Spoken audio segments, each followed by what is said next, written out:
2018 marked Ruth Bader Ginsburg's 25th year on the U.S. Supreme Court. We're joined now by the directors of the film, Julie Cohen and Betsy Wright. Julie is a longtime filmmaker who's made 8 documentaries and was the creator of Court TV's Supreme Court Watch. Betsy West is a 21-time Emmy winner for her work as an ABC News producer who now teaches at the Columbia School of Journalism. Julie Cohen and Betsy Wright, it is so great to see you. Betsy West, it is so great to see you both. Julie, why don't you start off by talking about why you decided to take on Ruth Bader Ginsburg as the subject of your film? Why did you decide to follow her? You know, how could you not is almost a question with RBG.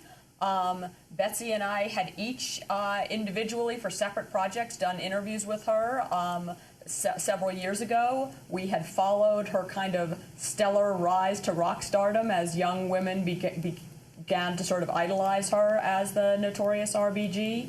And we just felt like, you know, someone ought to do a full-dress, serious documentary covering this extraordinary woman's life, and why not have it be us?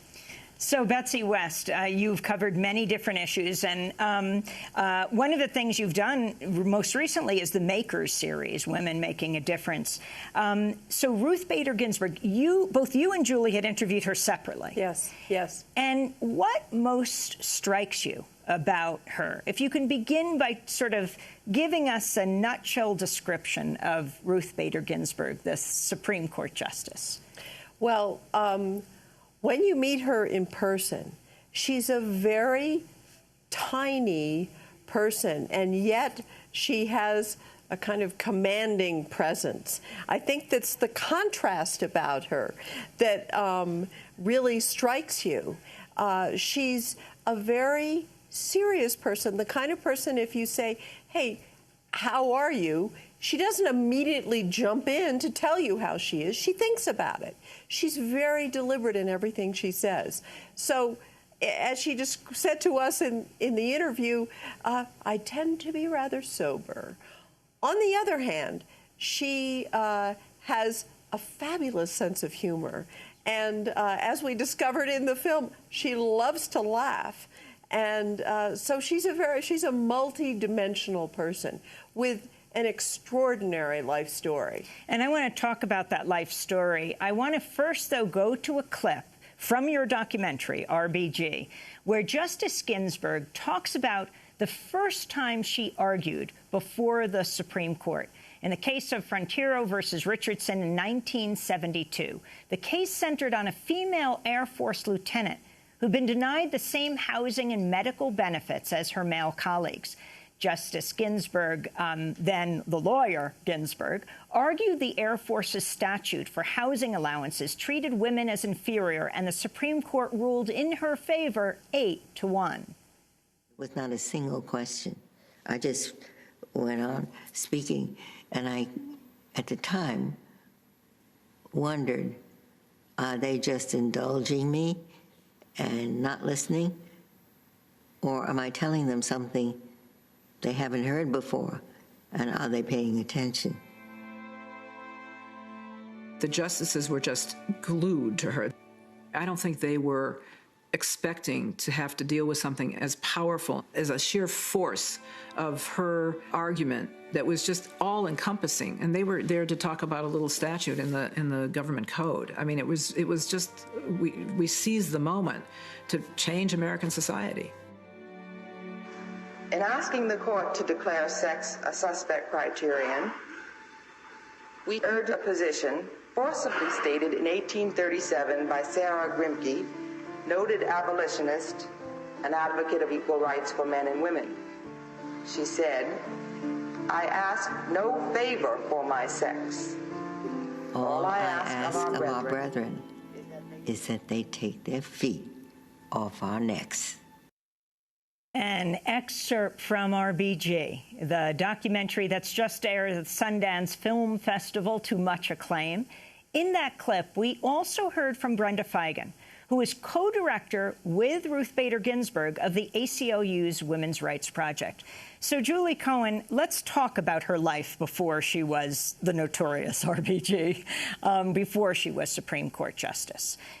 Sure. I mean, you know, that was one of the big factors making us want to make this film. A lot of the people that love her and think she's cool and know about her dissents don't really know the full story and don't appreciate how much she achieved for women's equal rights under law in her career as a lawyer, particularly during those times, the Women's Rights Projects in the 1970s. Basically, she took on a number of cases. There were 6, including that one you just played, Frontiero, that she argued before the Supreme Court, winning 5 of them, making the case at a time when that case wasn't widely understood or even, you know, it was sort of hard for society and the male justices at the time to register the idea that, oh, wait, the Constitution should provide equal rights for men and women. She was following up on what Thurgood Marshall had done sort of the decade earlier, basically a slow legal march for civil rights for people of all races, and she was applying that idea to gender and had extraordinary success with it. I wanted to go to another clip. Ruth Bader Ginsburg, nominated by President Clinton in 1993. This is during her Senate confirmation hearing, when she openly defended, and this was highly unusual, openly defended a woman's right to have an abortion. This is something central to a woman's life, to her dignity. It's a decision that she must make for herself. And when government controls that decision for her, she is being treated as less than a fully adult human responsible for her own choices. During Ruth Bader Ginsburg's 1993 Supreme Court confirmation hearing, Republican Senator Orrin Hatch of Utah questioned her stance on abortion. The so-called constitutional right to abortion, a right which many, including myself, think was created out of thin air by the court. But you asked me the question in relation to the Supreme Court's precedent, and you now ask me another question in relation to the Supreme Court's precedent. The Supreme Court's precedent is that access to abortion is part of the liberty guaranteed by the 14th Amendment. Well, that was just reaffirmed by that 1993 confirmation hearing, Betsy West, how unusual, especially in light of now in 2018. Imagine hearing a Supreme Court justice being so open about her support for freedom to choose for women, about her support for an abortion. Talk about the significance of this.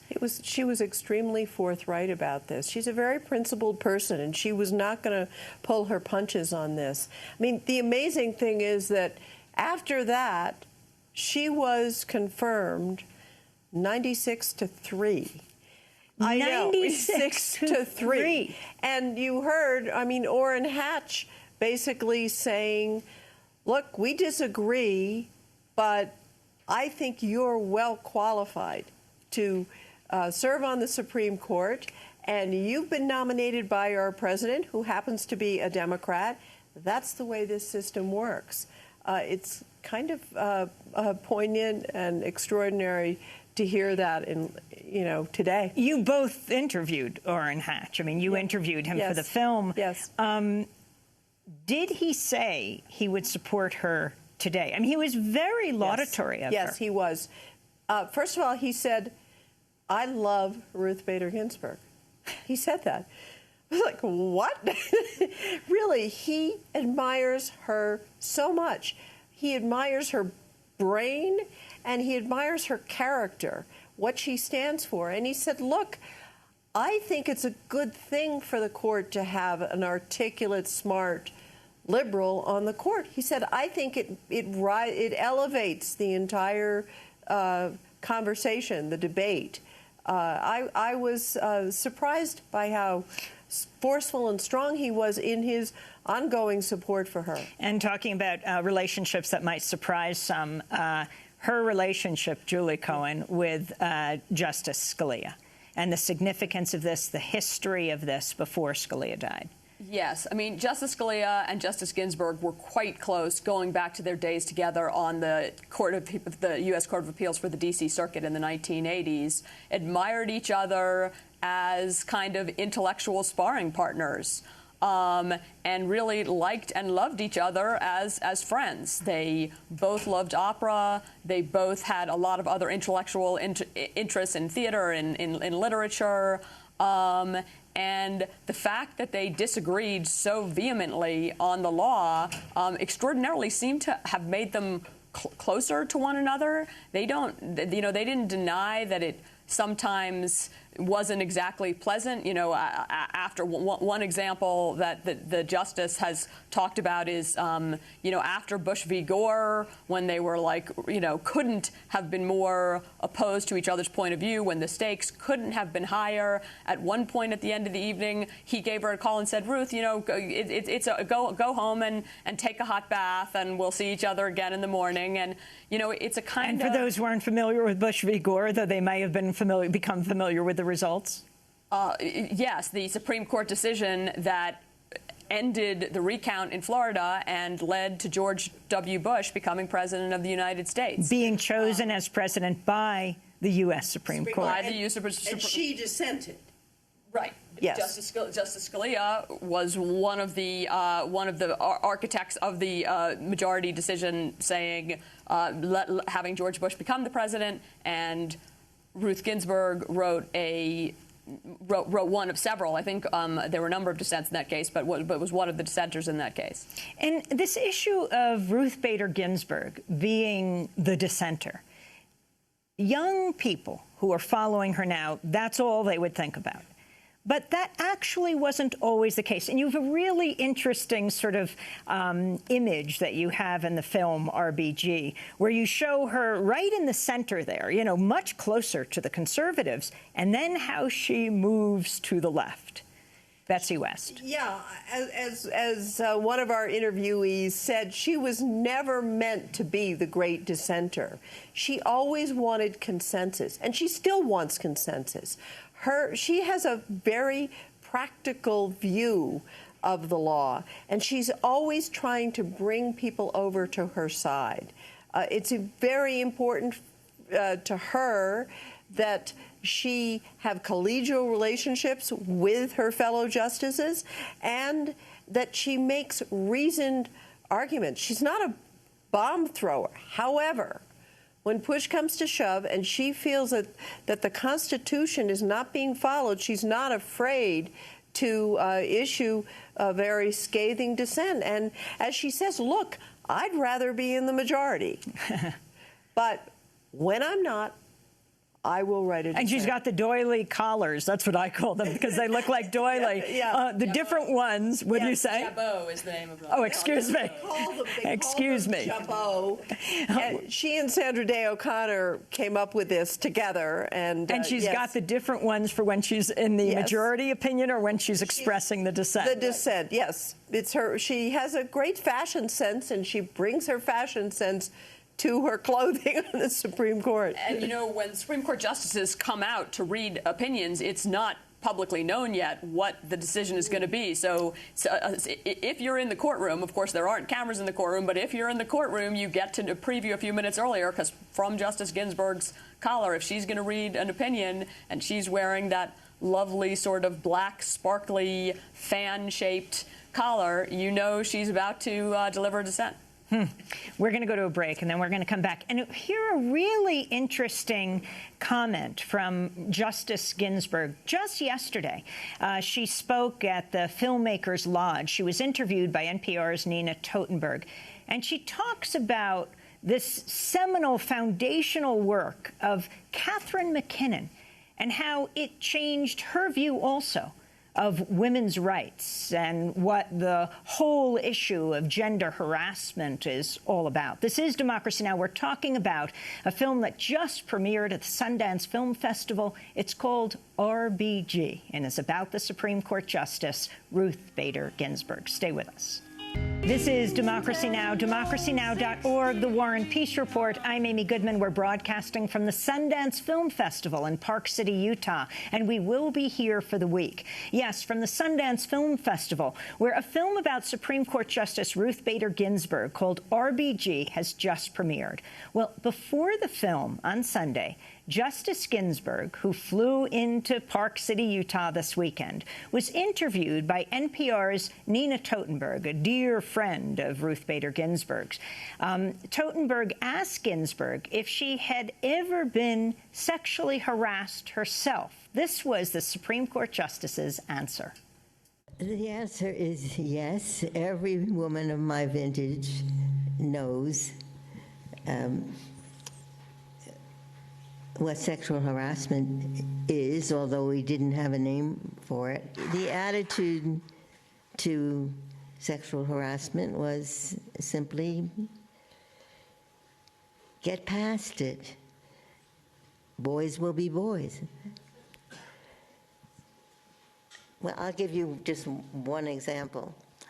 I'm taking a chemistry course at Cornell. And my instructor said, because I was uncertain about my ability in that field, he said, I'll give you a practice exam. So he gave me a practice exam. The next day, on the test is the practice exam. And I knew exactly what he wanted in return. And that's just one of many examples. This was not considered anything you could do something about, that the law could help you do something about, until a book was written by a then young woman named Catherine McKinnon, and it was called Sexual Harassment in the Workplace. And I was asked to read it by a publisher and give my opinion on whether it was worth publishing. It was a revelation. The first part described incidents like the one I just mentioned, and the next was how this anti-discrimination law, Title VII, which prohibits discrimination on the basis of race, national origin, religion, and sex, how that could be used as a tool to stop sexual harassment.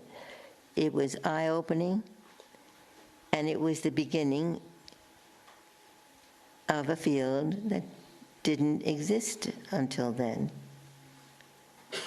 So, just to close the loop here for a minute, what did you do about the professor? Did you just stay clear of him? What did you do? I went to his office and I said, how dare you? How dare you do this?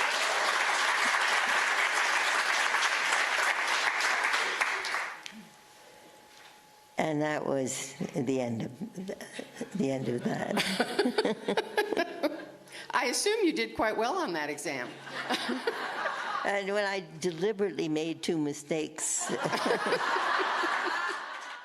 Supreme Court Justice Ruth Bader Ginsburg speaking with NPR's Nina Totenberg, a woman who has interviewed her for decades. They've known each other for 40 years, and she is one of the people interviewed in the new documentary about Ruth Bader Ginsburg that will go throughout the week called RBG. Our guests, again, are the film's directors and producers, Julie Cohen and Betsy West. Betsy West, the significance of what Justice Ginsburg said, saying that Catherine McKinnon was so seminal. Well, I had never heard her talk about this, but it's absolutely true that there really was no word for sexual harassment. When Ruth Bader Ginsburg was being discriminated against as a young woman, and then later all of the women who flooded into the workplace in the 70s just sort of felt like, hey, this is the price of entry, something we got to put up with in order to have these fantastic jobs. And it was Catherine McKinnon who was really just a young, just out of law school. She may still have been in law school when she started working on this concept and wrote this paper that was absolutely seminal and, in fact, was quoted by the Supreme Court in the mid-'80s, parts of some of the exact language that she used. And as Ruth Bader Ginsburg said, it was a revelation. Hey, this is wrong, and it's actually unconstitutional. That's something that I think a lot of people don't understand. And, you know, we can't talk about your film, RBG, without talking about her family, her relationships, and particularly her husband, who was also a well-known lawyer. Julie Cohen, if you can talk about this love story that lasted for over half a century. Yeah, I mean, the love and marriage between Ruth and Marty Ginsburg is sort of like, it's not just romantic, but I think it's really an inspirational part of a feminist story. Ruth Bader Ginsburg would say, often the way like a super successful man talks about his wife, she'll say she wouldn't have gotten where she got without him pushing. And it's absolutely true. They met at Cornell, where they were both students. They fell madly in love. Ruth Bader Ginsburg said he was the first guy who even seemed to notice that she had a brain. That's because she was so beautiful. Because she was so beautiful, by the way. Yes, and he basically, although he was an incredibly successful tax attorney in his own right, he really devoted a lot of his life both to the family. He was the primary cook, and he certainly shared childcare responsibilities with her. And then he devoted a fair amount of his time and energy to pushing her career forth. She's not the type to go around self-promoting. He was not shy about promoting her. And talk about that, because we just played that clip of President Clinton nominating her. But how did that happen? How did Ruth Bader Ginsburg come to Clinton's attention? She wasn't the only one he was looking at. Yeah, I mean, Clinton himself says that he wanted to nominate Governor Cuomo. Cuomo didn't want to do it. And then he started looking around, and yes, definitely because of the Marty Ginsburg campaign and others of her supporters who just felt that she was a legal giant, her name came to his attention. But as he says, Marty Ginsburg wasn't the only person lobbying for somebody. And when he met her in person, he told us that within 15 minutes of their conversation, he knew he was going to nominate her. It was kind of a meeting of the minds about the law, the best way to make law. And so he was really taken by her. She was 60 years old when she was nominated. That was actually kind of on the old side, but he decided that she deserved it. I want to turn to the 2007 Ledbetter versus Goodyear Tire and Rubber Company pay discrimination case. The Supreme Court rejecting Lilly Ledbetter's claim of pay discrimination at a Goodyear tire plant in Alabama, where she worked as an overnight supervisor for 19 years. The decision moved Justice Ruth Bader Ginsburg to read her dissent from the bench, a relatively rare move reserved to criticize the majority opinion. This is part of Justice Ginsburg's dissent. In our view, the court does not comprehend or is indifferent to the insidious way in which women can be victims of pay discrimination. Title VII was meant to govern real-world employment practices, and that world is what the court ignores today. Pay disparities often occur, as they did in Ledbetter's case, in small increments. Only over time is there strong cause to suspect that discrimination is at work. So the Lilly Ledbetter Fair Pay Act later passed in response to the Supreme Court. The significance, Julie? Well, I mean, the Lilly Ledbetter Fair Pay Act was a very important piece of legislation, and the significance in the RBG story is reminding you that, yes, of course, a key role of a Supreme Court justice and what you think of as maybe their greatest potential for accomplishing change is in a majority opinion they write.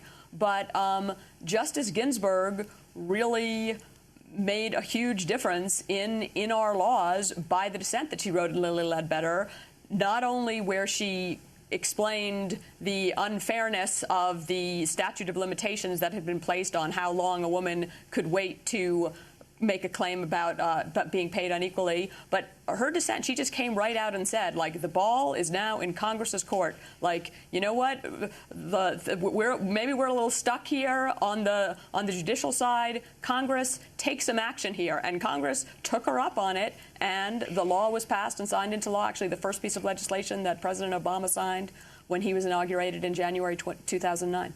At Sunday's interview that NPR's Nina Totenberg did with Justice Ginsburg, she pointed out that Justice Ginsburg had hired clerks through the 2020 term and asked her about how long she'll stay on the court. My current answer, the answer that will continue to be my answer, as long as I can do the job full steam, I will be here. So that's Justice Ruth Bader Ginsburg, Betsy West. She has chosen her clerks through the 2020 term. Think she's sending a signal? Yes. She seems very determined to continue doing the job that she loves. I mean, one of the survivor of pancreatic cancer and colorectal cancer. One of the most amazing scenes for us was filming her in her gym with her trainer, where she works out twice a week. She does a grueling 1-hour workout without fail. She is well, and the workout involves, you know, planks, push-ups, medicine ball, the whole routine. It's the new Jane Fonda workout video, I'm expecting to say. 85 is the new 45. Who knows? I mean, she is determined to keep herself in shape. We have 10 seconds, Julie. What most surprised you in meeting Justice Ginsburg and doing this documentary? You know, there are a lot of legends that have arisen about Justice Ginsburg over the past couple of years as she's become the notorious RBG, including the workout, including her long work hours. I think the surprise was that most of those legends are true. Well, I want to thank Julie Cohen and Betsy West, directors and producers of the documentary RBG, which just had its world premiere here at the Sundance Film Festival. I'm Amy Goodman. Thanks so much for joining us.